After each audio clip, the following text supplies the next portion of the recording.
भिवंडी तालुका के किरौली व इताड़े ग्रुप ग्राम पंचायत के नवनिर्वाचित सरपंच जगन सेठ पाटिल व उप सरपंच भाग्यश्री दशरथ बजागे ने संभाला पदभार। शुभेच्छकों का लगा तांता। आगे हम आपको बता दें कि नवनिर्वाचित सरपंच जगन सेठ पाटिल व उप सरपंच भाग्यश्री दशरथ बजागे को स्वागत करने पहुंचे शिवसेना ग्रामीण आमदार शांताराम मोरे, भिवंडी पूर्व माजी आमदार रुपेश महात्रे, भाजपा थाने जिला किसान अघाड़ी अध्यक्ष यशवंत सोरे, भाजपा ओबीसी मोर्चा थाने जिला अध्यक्ष हरिश्चंद्र भोईर, राष्ट्रवादी कांग्रेस भिवंडी तालुका अध्यक्ष गणेश गुलवी, भाजपा तालुका अध्यक्ष पीके महात्रे, भिवंडी मनपा नगर सेवक संजय महात्रे सहित भारी संख्या में मान्यवर व नातेवाईक तथा किरौली व इताड़े ग्रामस्थ मंडल उपस्थित होकर नवनिर्वाचित सरपंच व उप सरपंच को पुष्पगुच्छ देकर स्वागत किया।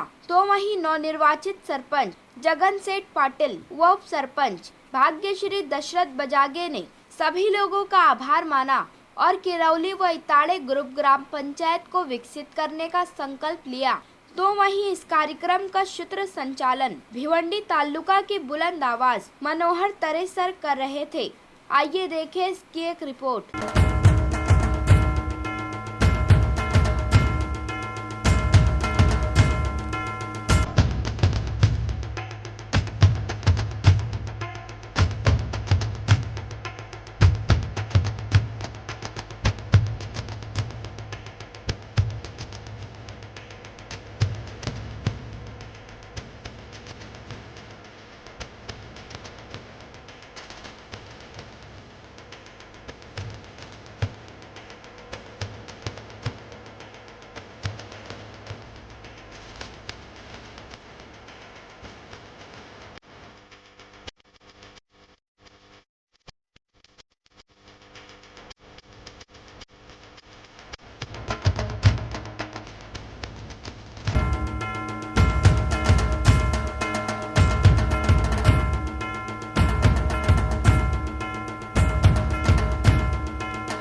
ग्रामपंचायत आहे, गुरुप ग्रामपंचायत आहे आणि ही पण जे पण कामं जे असतील दोन्ही गावासाठी केली जातील.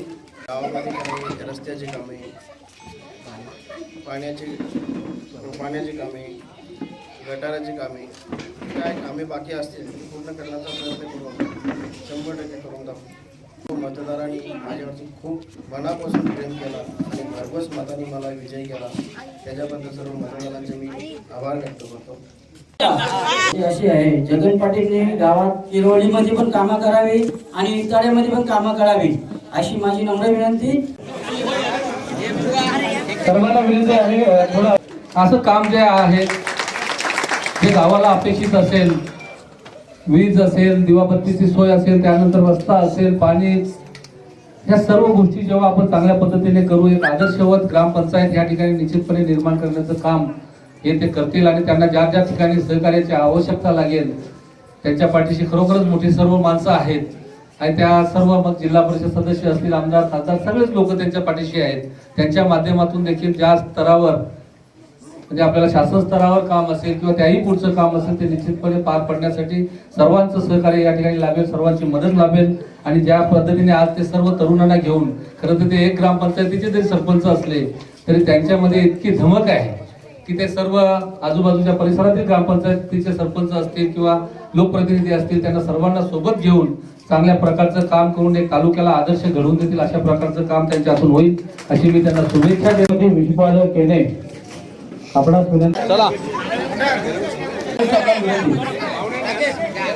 वर्षापूर्वी जेव्हा मी ठाणे जिल्ह्याचा अध्यक्ष झालो त्यावेळेस मी आत्मारामला सांगितलं की या विभागामध्ये मला एखादा चांगला कार्यकर्ता हवा आहे की तो माझ्यासोबत जिल्ह्यामध्ये कार्य करील. त्यांनी मला जगनची ओळख करून दिली आणि तेव्हापासून मी त्याच्यामध्ये जी असलेली नेतृत्व गुण, सर्वांना एकत्र घेऊन जायची क्षमता आणि ह्याच गुणामुळे तो आज 2 वेळा सरपंच झालेला आहे. खरोखर त्याला घडवण्याची खरी क्रिया ही आत्माराम गोलू साहेबांनीच केलेली होती. त्यानंतर सरपंच पदाचा पदभार स्वीकारला, आज ते खऱ्या अर्थाने सरपंच झाले, त्याबद्दल मी त्यांचे मनापासून अभिनंदन करतो. तसेच बजागे मॅडम हे आज उपसरपंच पदी त्यांची निवड झाली, त्यामुळे त्यांचेही मी अभिनंदन करतो. खरोखरच जर विचार केला तर जनतेतनं सरपंच, थेट जनतेतून सरपंच होता, त्यामुळे हे इलेक्शन काही खाऊ गोष्ट नाही. दोन्ही गावांना एकत्र करून इलेक्शन जिंकणं ही फार अवघड गोष्ट आहे आणि जनतेतनं सरपंच होण्याचा मान जगन पाटील यांना मिळाला. खरोखरच त्यांनी अतिशय चांगल्या प्रकारचं काम केलं म्हणून आज लोकांनी त्यांना निवडून दिलं. मी त्यांना एकच सांगू इच्छितो की तुम्ही इटाड्या गावचे आहेत, म्हणजे एखाद्या वाडापुरता मर्यादित न राहता संपूर्ण दोन्ही गावांचा, किरवली आणि इटाडे या दोन्ही गावांचा विकास कसा होईल त्या दृष्टीने आपण प्रयत्न केले पाहिजे. कारण आता एखाद्या वाडापुरता तुम्ही मर्यादित नाहीये. खरोखरच पहिल्यापासून जगन पाटील यांना अनुभव आहे सरपंचाचा, त्या अनुभवाचा फायदा घेऊन आज त्यांच्या पाठीशी खासदार आहेत, आमदार आहेत, म्हणजे कुठलंही काम असेल तर ते नक्कीच चुटकीनिशी करू शकतात, एवढी ताकद त्यांच्यात आहे. आणि अशाच प्रकारचं काम करून त्यांनी जनतेचं लक्ष वेधून नुसतं ग्रामपंचायतच नाही तर मागच्या वेळेस आलेल्या जिल्हा परिषदेच्या अपयशही धुवून काढून यापुढे जिल्हा परिषद सदस्य कसं होता येईल यासाठी त्यांनी काम करून मी त्यांना शुभेच्छा देतो की पुढच्या वेळेस त्यांनी नक्कीच ते काम करून दाखवावं. जय हिंद, जय महाराष्ट्र. यानंतर पुढे शुभेच्छा देऊ शकतो जगदीश पाटील यांना की किरवली आणि इटाडे या गावचं काम आपण चांगल्या प्रकारे करावं की जेणेकरून पुढे चांगल्या प्रकारे आपल्याला जास्त काही सांगावं लागणार नाही लोकांना की आम्हाला मतं द्या म्हणून. आणि अशा प्रकारची ती कामं निश्चितच जगदीश पाटील करतील, कारण त्यांचा वरच्या मंडळीशी फार मोठा संबंध आहे आणि निश्चित ते कामं करतील याची मला अपेक्षा आहे. कारण निवडून येण्याच्या अगोदर देखील त्याने आमच्या इटाडे ग्रामस्थांची पाण्याची फार मोठी टंचाई, पाण्याची म्हणजे आवश्यकता होती आणि त्या आवश्यकतेनुसार त्यांनी स्वतःच्या खर्चाने पाईपलाईन टाकून आणि सर्वांना पाणी अगोदर दिलं. आणि मग लोकांनी त्यांना भरघोस अशा मतांनी निवडून दिलेलं आहे. तेव्हा जर तुम्ही काम कराल तर निश्चितच लोकांना सांगावं लागणार नाही, ते निश्चित तुम्हाला मतदान केल्याशिवाय राहणार नाही. आणि त्यांनी आम्हाला आश्वासन दिलेलं आहे. विशेष म्हणजे वारकरी संप्रदायाचं कोणतंही काम असू द्या किंवा आमच्या इताडे ग्रामस्थांचा अखंड हरिनाम सप्ताह असू द्या, साहेब सगळ्या कीर्तनकारांचं सौजन्य ते देत असतात. सरपंचपदी बसण्यासाठी पदग्रहण कार्यक्रम या ठिकाणी आयोजित केलेला आहे. सरपंच जगन पाटील आणि उपसरपंच बजागेताई ह्या दोघांनाही प्रथमतः मी शुभेच्छा देतो. निश्चितच या ठिकाणी जी थेट निवडणूक झाली आणि त्या थेट निवडणुकीमध्ये दोन्ही गावांमधून जे उमेदवार 4 उमेदवार होते, त्यानंतर 1 उमेदवार मागे झाला, 3 उमेदवारांमधून थेट निवडणूक जगदीश पाटील यांनी जिंकली. पण ते जिंकण्यामागे काय की कोणाचा पाठिंबा, कसा पाठिंबा मिळाला हे लक्षात घेणं फार गरजेचं आहे. जगदीश पाटील यांना जी मतदान मिळालं, टोटल मतदानाच्या 50% पेक्षा जास्त मतदान त्यांनी जवळजवळ मिळालेलं आहे. म्हणजे निश्चित 50% पेक्षा जास्त जात असताना संपूर्ण दोन्ही गावातील लोकांनी सहकार्य केलं, हे फार महत्वाचं आहे. आणि प्रत्येक नागरिकाला गरज आहे की आपल्या गावचा विकास होणे. कारण ह्या ठिकाणी दोन्ही गावांमध्ये जो आजपर्यंत विकास झालेला असेल त्या पलीकडे कुठेही विकास होण्याची गरज आहे. अनेक समस्या असतील आणि त्या समस्या दूर करण्यासाठी आता सोरे साहेबांनी सांगितलंय की यशवंत जगदीश पाटील यांना मागील त्यांचा अनुभव जो असेल तो कसाही असो, पण त्या पलीकडे आता दोन्ही गावांची जबाबदारी यशस्वीपणे त्यांना पेलायची आहे. आणि त्यांना आता या निवडणुकीमध्ये खास करून आमच्या दृष्टीत जशी गोष्ट आली की तरुणांचा मोठा सहभाग त्यांच्या पाठीमागे होता. त्यांनी जे व्यायामशाळा निर्माण केली आणि त्या व्यायामशाळेच्या माध्यमातून अनेक तरुणांनी त्यांना चांगला पाठिंबा दिला. आणि ज्या उमेदवाराच्या सोबत तरुण शक्ती असेल ती त्या शक्तीचा उपयोग त्यांना निश्चितच विजयामध्ये रूपांतर करण्यासाठी होत असतो. तरी सुद्धा त्याच्या विरोधात जे उमेदवार होते ते सुद्धा चांगले उमेदवार होते. त्यांना जरी अपयश आले असेल पण यापुढे जगदीश पाटील त्या सर्वांना एकत्रित घेऊन, गावच्या नागरिकांना एकत्रित घेऊन फक्त विकास कामाकडे लक्ष देतील अशी मला निश्चितच आशा वाटते. आणि हा विभाग सुद्धा आता विकासाच्या दृष्टीने विकसित होत आहे. तर ह्या सगळ्या गोष्टीचा कसा फायदा दोन्ही गावांना होईल एवढी अपेक्षा मी या ठिकाणी व्यक्त करू.